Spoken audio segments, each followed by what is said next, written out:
The Shah's eldest son was born a year after the wedding.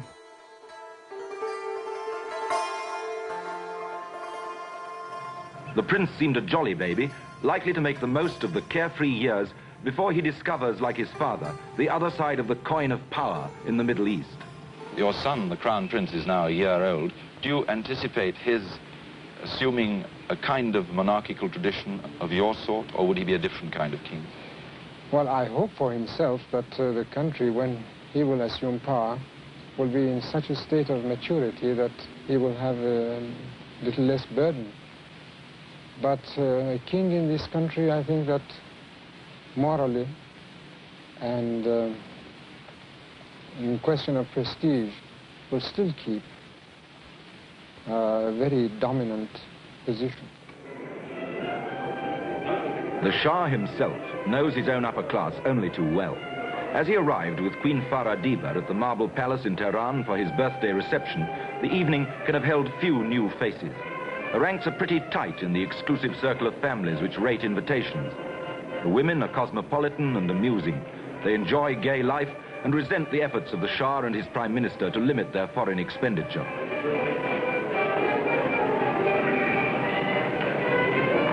Their menfolk are mostly very rich and very self-seeking.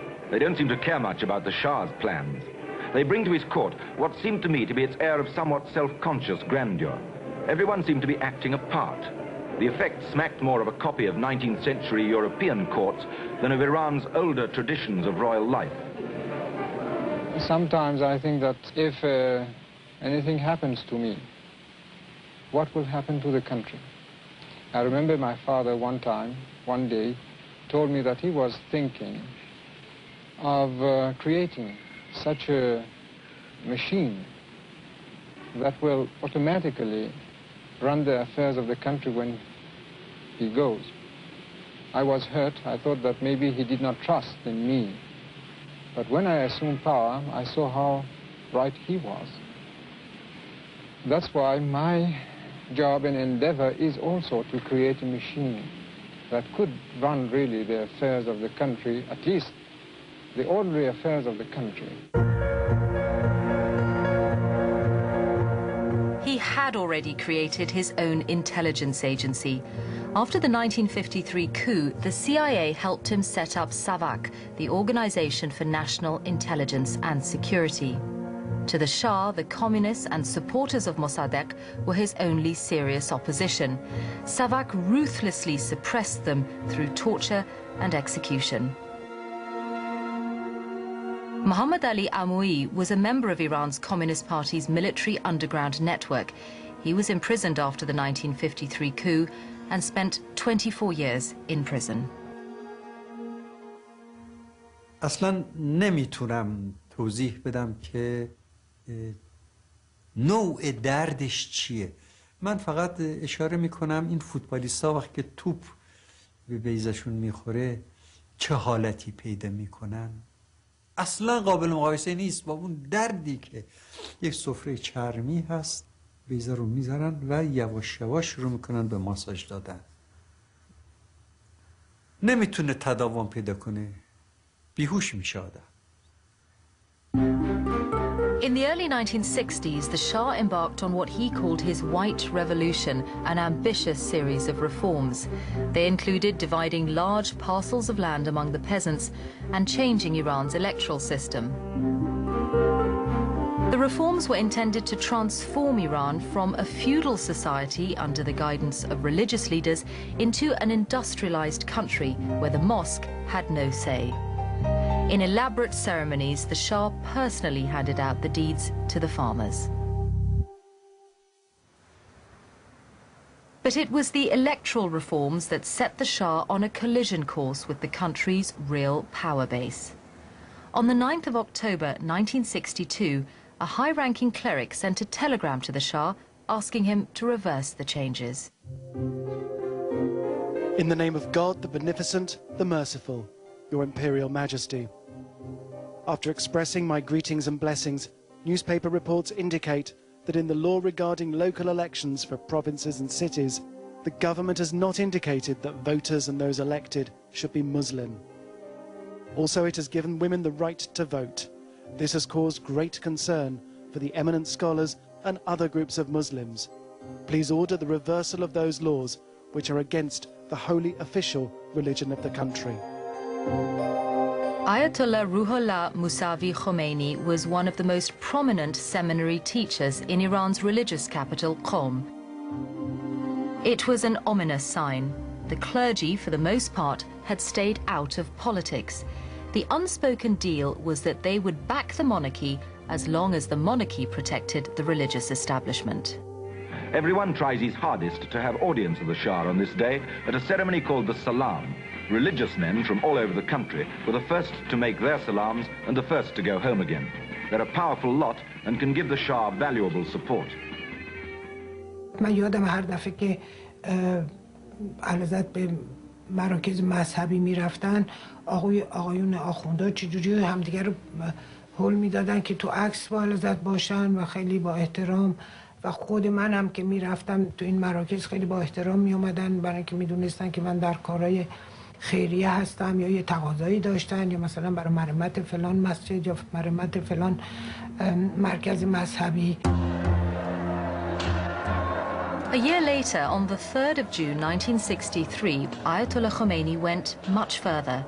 It was the night of Ashura, the anniversary of the death of Imam Hussein, the grandson of the Prophet Muhammad.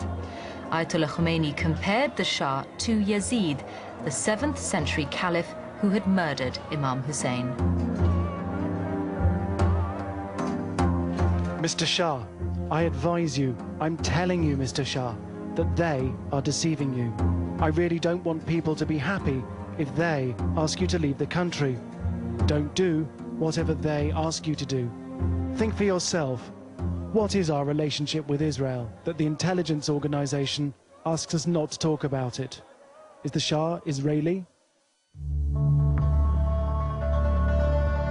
This time, Ayatollah Khomeini was arrested by the Shah's police. The next day, thousands of his supporters took to the streets of Tehran and the religious capital, Qom.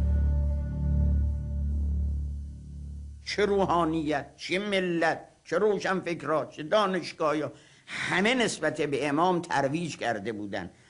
اون ترویج از امام و اون هدایت‌های امام و اون فضیلتی که امام داشت سبب شد مردم خودسرانه بیان که بعضی از آقایونی که خیلی به مسائل نیستن گفتن حرکت کور بوده. نه خیلی حرکت بینایی بود و همون حرکت بینایی منشأ بسیاری از آثار شد. The Shah was taken aback by the number of non-clerics who joined Ayatollah Khomeini's movement. Among them were members of the Freedom Movement of Iran, a political party which was formed in the early 60s by the supporters of Mohammad Mossadegh. اون توده‌های مردمی که ما بهشون دسترسی نداریم از طریق این شبکه روحانیت که چندین هزار مسجد در تمام ایرانه، 180,000 روحانی در سرتاسر ایران، به هر کوره دهی که شما میرید یه مسجد یه حسینیه است وجود دارن. همه اینها توی حوزه‌های علمیه درس خوندن، انسجام آموزش‌های عقیدتی دارن. همه اینا خودش یک شبکه بزرگ، یک ارتش ایدئولوژیک هستش. بنابراین آقای خمینی وقتی وارد مبارزه سیاسی میشه ما استقبال کردیم. دلیلش هم این بود که خب ما به اون توده ها دسترسی نداشتیم. The army responded with brute force. The tanks moved in and opened fire on the demonstrators. The Shah's government announced that 20 people were killed. Ayatollah Khomeini's followers estimated that hundreds had lost their lives. The true numbers will never be known. اون موقعی که این باعث نگرانی و تعجب شد که چطور مردم موقعی که یک برنامه‌های ریخته شده که به نفعشونه، به نفع کارگر و روستا و زن و گروه زحمتکش به قول چپی‌ها، چطور ممکنه که تظاهرات و شرکت میکنن در این تظاهرات. بعد که خب اونجا با کمک آقای علم که اون موقع نخست وزیر بود و واقعا مسئولیت یک نخست وزیر رو انجام داد که اینها رو خوابوند، دیگه ما فکر کردیم تمام شده. نه تنها فکر میکردیم سرکوب شده و تمام شده، فکر میکردیم شاه شکست ناپذیره. ما همه اینو از شاه میدیدیم، اصلا نمیدونستیم که بی علم همون بساط 15 سال بعد تکرار خواهد شد. But even then, the Shah still felt the need to keep the clergy sweet. Under pressure from the religious authorities, he released Ayatollah Khomeini in April 1964.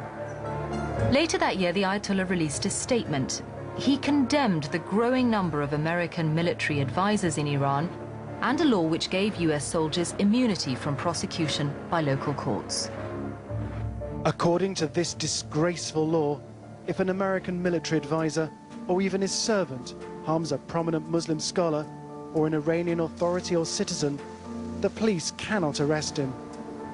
But if the dog of an American is insulted, the police have to intervene and the dog's case has to be presented to the court. Assuming a kind of monarchical tradition of your sort, or would he be a different kind of king? Well, I hope for himself that the country, when he will assume power, will be in such a state of maturity that The Shah's eldest son was born a year after the wedding.